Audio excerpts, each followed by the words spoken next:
As it goes, dun, dun, dun, dun, dun, dun, I introduce to you the 3 most beautiful perennials that can go in pots, window boxes, edges of beds. Edges, guys, not deep.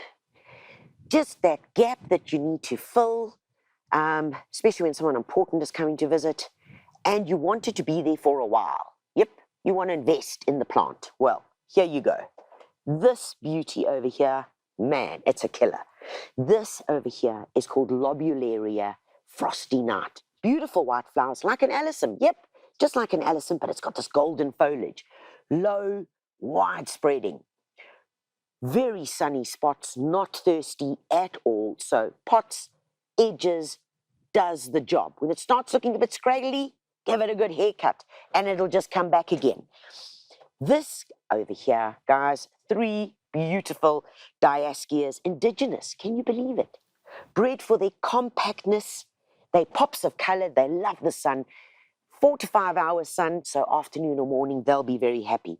Same story goes with that. When they get a bit tall and leggy, all you've got to do is give them a little bit of a haircut. And then, guys, indigenous as well. And what I love about these, they're called bacopas, low growing, lovely and really spectacular on a wall so that they can just trail over, or a hanging basket.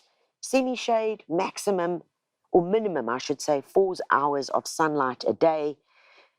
But they really do the job. And this beautiful mauve and the lovely pink, they're called mega copas.